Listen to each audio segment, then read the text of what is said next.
Hello everyone, welcome to the yet another video of NCERT series. आज हम बात करेंगे ट्रांसपोर्ट ऑफ गैसेस में। और ट्रांसपोर्ट ऑफ गैसेस में भी बेसिकली हम ट्रांसपोर्ट ऑफ ऑक्सीजन के बारे में बात करेंगे। और ट्रांसपोर्ट ऑफ ऑक्सीजन के बारे में हम बताते हैं कि ऑक्सीजन का जो ट्रांसपोर्ट होता है वो दो फॉर्म्स के अंदर होता है। One is the dissolve form, another is your bounded form. और जो डिजॉल्व फॉर्म ऑफ ऑक्सीजन होती है that is transported through plasma, और जो बाउंडेड फॉर्म होती है that is transported through RBC.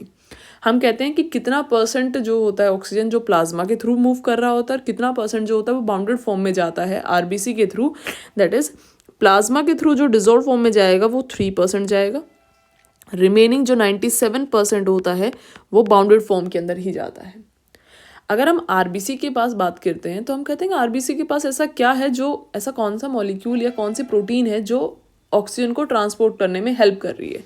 तो हम कहते हैं कि आरबीसी के पास हीमोग्लोबिन प्रेजेंट होता है, जिसे आप एच भी लिखते हैं, जो कि एक रेस्पिरेटरी पिगमेंट होता है जो बेसिकली गैसेस को ट्रांसपोर्ट करने में रोल प्ले करता है। राइट, ये ऑक्सीजन को भी ट्रांसपोर्ट करता है और आपकी कार्बन डाइऑक्साइड को भी। कैसे करेंगे वो बताते हैं आपको। हम कहते हैं हीमोग्लोबिन के बारे में, हम कह रहे हैं कि हीमोग्लोबिन के साथ ऑक्सीजन बाइंड करके जाता है। तो कैसे दिखाई देगा बाउंडेड फॉर्म? ये हीमोग्लोबिन है, यहाँ पर ऑक्सीजन का मॉलिक्यूल आएगा, बाइंड करेंगे और यहाँ पे एक स्ट्रक्चर बनेगा दैट इज ऑक्सी हीमोग्लोबिन। तो आपकी जो ऑक्सीजन बाउंडेड फॉर्म में जाती है वो ऑक्सी हीमोग्लोबिन के फॉर्म में जाती है।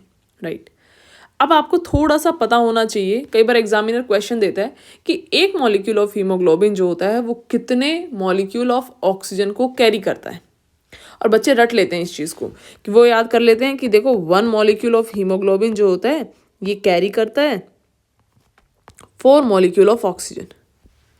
बस ये डाटा याद कर लिया है, याद मत करो, इस चीज़ को समझने की कोशिश करो। देखो, जब भी हम हीमोग्लोबिन के कंपोनेंट्स के बारे में बात करते हैं तो हम कहते हैं हीमोग्लोबिन जो है वो 2 कंपोनेंट्स है। इनके स्ट्रक्चर के बारे में बात करते हैं तो हम कहते हैं one is the protein part, another is non protein part. Protein part में हम नाम देते हैं ग्लोबिन और नॉन प्रोटीन पार्ट होता है दैट इज हीम। और हीम के पास आयरन एटम प्रेजेंट होता है, यही वो आयरन एटम है जो कि ऑक्सीजन के साथ बाइंड करता है। अब आयरन एटम भी किस स्टेट में प्रेजेंट होता है, Fe2 में या Fe3 में? तो आपको पता होना चाहिए आयरन Fe2 स्टेट के अंदर ही ऑक्सीजन के साथ बाइंड करता है।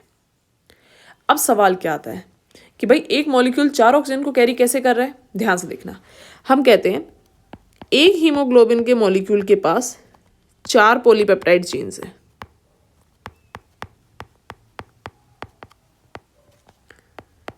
और हर चेन के पास each chain has haem group. तो यानी कि टोटल कितने हो गए आपके पास हीम ग्रुप? 4 हीम ग्रुप्स हो गए। राइट, और ईच हीम ग्रुप के पास हैज 1 आयरन एटम। तो टोटल कितने आयरन एटम्स हो गए हैं? 4 आयरन एटम्स। और हम क्या कहते हैं, ईच आयरन एटम किसके साथ कंबाइन कर रहे हैं? कंबाइन विद 1 ऑक्सीजन के मॉलिक्यूल के साथ। तो टोटल कितनों के साथ बाइंड करेगा? 4 ऑक्सीजन के मॉलिक्यूल के साथ। अब आपको समझ में आ गया कि अगर एक हीमोग्लोबिन के पास 4 पॉलीपेप्टाइड है तो उसके पास 4 ही हीम होंगे, 4 ही आयरन एटम होंगे। और हर आयरन एटम अगर एक ऑक्सीजन के साथ बाइंड कर रहा है तो डेफिनेटली बात है टोटल 4 आयरन है तो 4 ही ऑक्सीजन के मॉलिक्यूल के साथ बाइंड करेंगे। मॉलिक्यूल है, अगर एटम की बात की जाएगी तो आपको पता होना चाहिए 1 हीमोग्लोबिन का मॉलिक्यूल जो होता है वो 8 ऑक्सीजन के एटम के साथ बाइंड करेगा। एक हीमोग्लोबिन मॉलिक्यूल 4 ऑक्सीजन के मॉलिक्यूल के साथ बाइंड करेगा। तो प्लीज़ इस चीज़ को भी याद रखना कि क्वेश्चन ने मॉलिक्यूल दिया हुआ है या एटम दिया हुआ है। आई होप आप तक यहाँ तक बात समझ आई होगी। अब सवाल क्या आता है, देखो आपने एक डायग्राम देखा हुआ है पिछली क्लासेस में एक्सचेंज ऑफ गैसेस का। हमने क्या कहा था, ध्यान से सुनना। जब भी हीमोग्लोबिन की ऑक्सीजन के साथ बाइंडिंग के बारे में बात करेंगे तो आपको एक चीज़ का ध्यान रखना होगा that is the partial pressure of oxygen. कैसे? वो क्या कह रहा है कि पार्शियल प्रेशर ऑफ ऑक्सीजन ज़्यादा होगा तो ऑक्सीजन जो है वो बाइंड करेगी आपके हीमोग्लोबिन के साथ। अगर पार्शियल प्रेशर ऑफ ऑक्सीजन कम हो रहा है तो ये शो करता है ऑक्सीजन जो है वो डिसोशिएट हो रही है फ्रॉम हीमोग्लोबिन, राइट। ये बात आपको समझ आ गई कि जब भी आप बात करेंगे तो आपको एक चीज़ समझ में आनी चाहिए कि जब भी ऑक्सीजन का पार्शियल प्रेशर ज़्यादा होगा तो ऑक्सीजन हीमोग्लोबिन के साथ बाइंड करके ऑक्सी हीमोग्लोबिन बनाएगी। अगर पार्शियल प्रेशर कम होगा तो वापस से ऑक्सी हीमोग्लोबिन ब्रेक डाउन हो जाएगा, हीमोग्लोबिन और ऑक्सीजन दोनों एक दूसरे से अलग हो जाएंगे। आई होप आपको ये बात समझ आई। अब सवाल क्या आता है कि ऑक्सीजन का पार्शियल प्रेशर हाई किस जगह पे होगा, लंग्स के लेवल पर होगा या फिर टिश्यू के लेवल पे होगा। तो ध्यान से देखना, ये डाटा ऑक्सीजनेटेड ब्लड है, पल्मनरी वेन्स के पास भी क्या है, ऑक्सीजनेटेड ब्लड है। ऑक्सीजनेटेड ब्लड होने की वजह से यहाँ पर भी पार्शियल प्रेशर ऑफ ऑक्सीजन क्या होगा, 95 होगा। टिश्यू की बात करेंगे तो टिश्यू में पार्शियल प्रेशर ऑफ ऑक्सीजन कितना होता है, दैट इज 40, राइट। अब देखो सबसे ज़्यादा पार्शियल प्रेशर कहाँ पे आ रहा है, लंग्स के एल्वेलाई के अंदर partial pressure of oxygen high है। हाई होने के कारण ये ऑक्सीजन किसके अंदर डिफ्यूज करेगी, ब्लड के अंदर। अब ब्लड में किसके साथ बाइंड करेगी, हीमोग्लोबिन के साथ, और हीमोग्लोबिन के साथ स्ट्रक्चर क्या बनाएगी, ऑक्सी हीमोग्लोबिन। ये ऑक्सी हीमोग्लोबिन का जो स्ट्रक्चर है ये आपका ट्रांसपोर्ट हो रहा है ब्लड के थ्रू, हार्ट के पास जाएगा, हार्ट से एट्रिया वेंट्रिकल अयोटा से होता हुआ टिश्यूज़ की तरफ जा रहा है। ये ऑक्सी हीमोग्लोबिन की फॉर्म जा रही है। कंटिन्यू, जैसे ही ये ऑक्सी हीमोग्लोबिन की फॉर्म टिश्यू के पास आई तो उसने देखा कि टिश्यू के पास तो ऑक्सीजन का पार्शियल प्रेशर कम हो रहा है, कार्बन डाइऑक्साइड का पार्शियल प्रेशर ज़्यादा होगा, राइट। तो डेफिनेटली बात है टिश्यू के लेवल पे पार्शियल प्रेशर ऑफ ऑक्सीजन क्या हो गया है, डिक्रीज। और जब भी partial pressure of oxygen decrease होगा तो जो यहाँ पे ऑक्सी हीमोग्लोबिन की फॉर्म प्रेजेंट थी वो क्या होगी, ब्रेक डाउन होगी। ब्रेक डाउन होगी तो हीमोग्लोबिन अलग, ऑक्सीजन अलग। ऑक्सीजन अब फ्री हो चुका है और वो ब्लड से कहाँ मूव करेगा, टिश्यू के अंदर मूव करेगा, राइट। तो क्वेश्चन क्या आता है, क्वेश्चन आता है कि जो आप बार बार बात बता रहे हैं ऑक्सी हीमोग्लोबिन के बारे में, यहाँ से क्वेश्चन आता है कि अगर आप कह रहे हैं कि हीमोग्लोबिन ऑक्सीजन के साथ बाइंड कर रहा है तो ये एसोसिएशन हो कहाँ पे रहा है। तो आपको पता होना चाहिए ये लंग्स पर हो रहा है, लंग्स की साइड पे हो रहा है। क्यों हो रहा है, क्योंकि यहाँ पे पार्शियल प्रेशर ऑफ ऑक्सीजन क्या है, ज़्यादा है। ये ऑक्सी हीमोग्लोबिन का स्ट्रक्चर बन गया। जैसे ही ब्लड टिश्यू लेवल पे जाएगा ये वापस से डिसोशिएट हो जाएंगे। क्यों डिसोशिएट हो रहे हैं, क्योंकि वहाँ पर पार्शियल प्रेशर ऑफ ऑक्सीजन क्या हो रहा होगा, कम हो रहा होगा। एक और सवाल आता है कि जब हीमोग्लोबिन ऑक्सीजन के साथ कंबाइन करके ऑक्सी हीमोग्लोबिन बना रहा है, क्या कह रहे हैं, हीमोग्लोबिन जब ऑक्सीजन के साथ बन करके जब ये ऑक्सी हीमोग्लोबिन बना रहा है, इस प्रोसेस को क्या नाम दे रहे, ऑक्सीडेशन कहोगे या ऑक्सीजनेशन कहोगे। याद रहे बहुत इंपॉर्टेंट है, दैट इज ऑक्सीजनेशन स्टेप है ये, राइट। आई होप आपको ये बात समझ आ रही होगी। फिर यहाँ से एक और इन्फॉर्मेशन आती है। इन्फॉर्मेशन क्या आती है, इसी डायग्राम से आपको एक और इन्फॉर्मेशन देखने को मिलेगी। वो क्या होगा, हम कहते हैं कि आपका देखिए यहाँ पर सिस्टमिक आर्टरी के पास ऑक्सीजनेटेड ब्लड है और सिस्टमिक वेन्स के पास डीऑक्सीजनेटेड ब्लड है। अब हम क्या कहते हैं, सिस्टमिक आर्टरी के पास अगर ऑक्सीजनेटेड ब्लड है तो हम ऑन एन एवरेज मानते हैं, कैलकुलेटेड वैल्यू है कि हम अगर ऑक्सीजनेटेड ब्लड को चेक करते हैं तो हर 100 ml ऑफ ब्लड के अंदर 20 ml ऑक्सीजन प्रेजेंट है। अगर मैं आर्ट्रियल ब्लड को देख के उसके कंपेयर करके अगर हम वेन्यूल्स का ब्लड चेक करते हैं, डीऑक्सीजनेटेड ब्लड चेक करते हैं, तो हम कहते हैं यहाँ पे एवरी 100 ml ऑफ ब्लड के पास कैरी कर रहा होता है लगभग 15 ml ऑफ ऑक्सीजन। तो आपको एक चीज समझ में आ गई, ऑक्सीजनेटेड ब्लड के अंदर ऑक्सीजन जो है वो ज्यादा है, डीऑक्सीजनेटेड ब्लड के अंदर कुछ अमाउंट ऑफ ऑक्सीजन कम हुई है। कम क्यों हुई है, क्योंकि आपको पता है कि कुछ % ऑक्सीजन जो है वो डिफ्यूज कर रही है टिश्यू के अंदर। कितना गया होगा, भाई ऑक्सीजनेटेड ब्लड के अंदर 20 ml है, डी ऑक्सीजनेटेड का 15 ml है, तो इसने कितना डिफ्यूज किया होगा, कितनी अमाउंट ऑफ ऑक्सीजन, कितना वॉल्यूम ऑफ एयर ऑक्सीजन जो है वो टिश्यू के पास गया होगा, that is the 5 ml of oxygen जो है डिलीवर की जा रही है to tissue in normal scenarios. जब बहुत ज़्यादा सीवियर एक्सरसाइज होती है तो हम क्या कहते हैं, ऑक्सीजनेटेड ब्लड के पास तो 20 ml ही है, बट डी ऑक्सीजनेटेड ब्लड के अंदर यही 5 ml रह जाती है। कब? ड्यूरिंग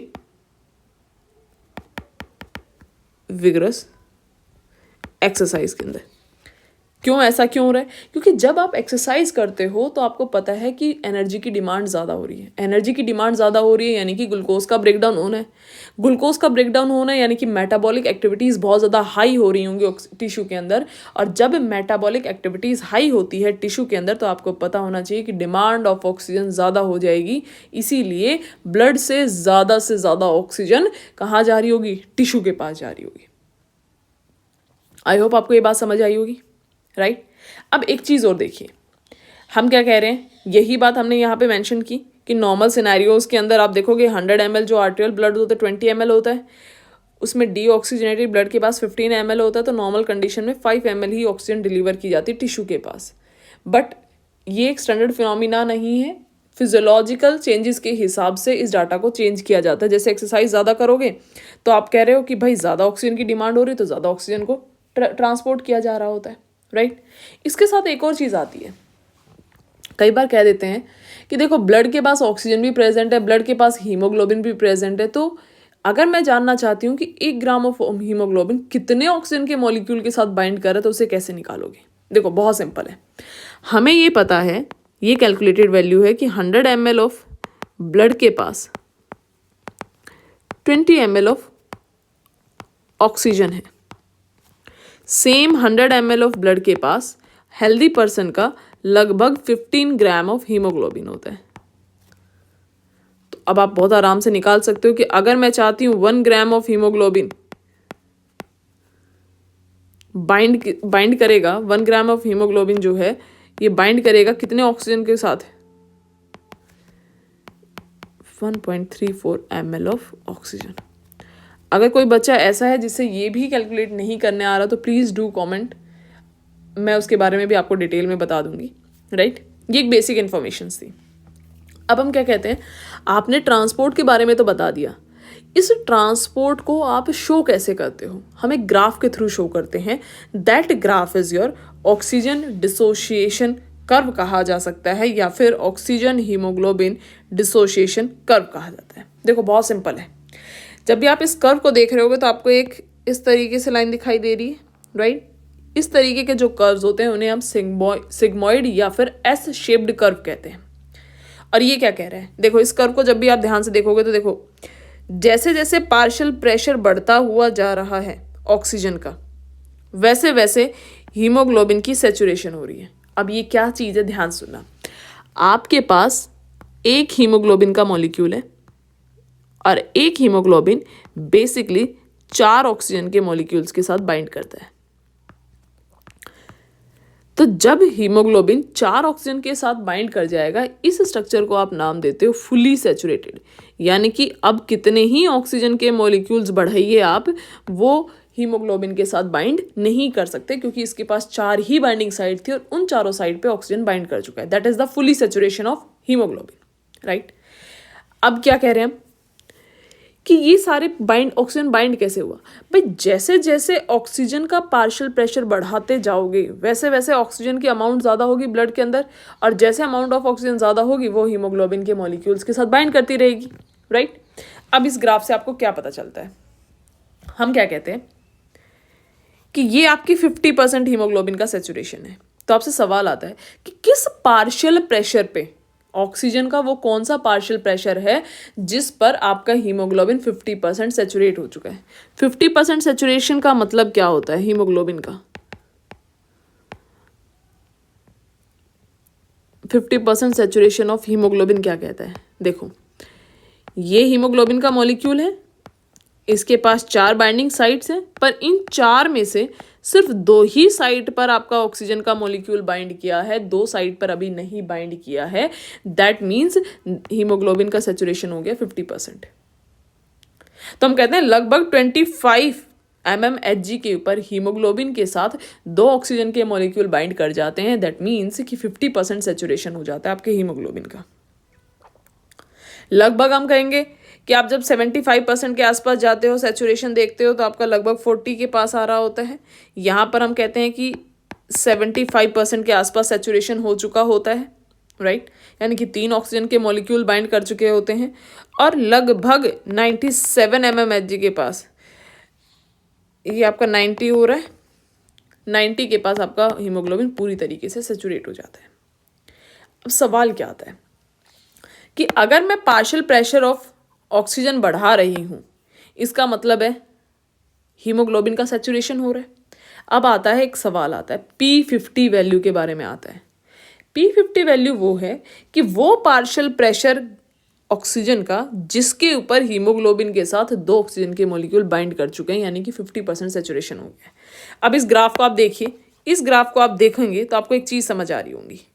इस ग्राफ को देख के हम क्या कह रहे हैं, यहाँ पर 50% आया होगा, ये 50% मान के चलिए, तो हम कह रहे हैं हीमोग्लोबिन का 50% सेचुरेशन किस ऑक्सीजन के पार्शियल प्रेशर पर हुआ है, दैट इज द 25 mmHg। तो that is the P50 value of haemoglobin. I hope आपको ये चीज़ समझ आ रही होगी। सवाल आता है, एग्जामिनर क्वेश्चन पूछेगा, पहले तो मुझे ये बताइए एक्स एक्सिस और वाई एक्सिस के ऊपर कौन कौन से डाटा लिखे हुए हैं। यहाँ से क्वेश्चन आता है तो आपको पता होना चाहिए, एक्स एक्सिस पे हमेशा पार्शियल प्रेशर ऑफ ऑक्सीजन आएगा, वाई एक्सिस पे percentage saturation of haemoglobin with oxygen आएगा। यहाँ से एक सवाल आएगा, दूसरा आएगा कि P50 वैल्यू क्या होती है, तो आपको पता होना चाहिए कि वो पार्शियल प्रेशर ऑक्सीजन का जिसके ऊपर हीमोग्लोबिन के साथ 2 ऑक्सीजन के मॉलिक्यूल बाइंड कर चुके हैं। आई होप आपको यहाँ तक चीज़ें समझ आई होंगी। नेक्स्ट क्लास में हम फैक्टर्स के बारे में बात करेंगे जो इस सिग्मोइड शेप कर्व को अफेक्ट करते हैं। Thank you so much.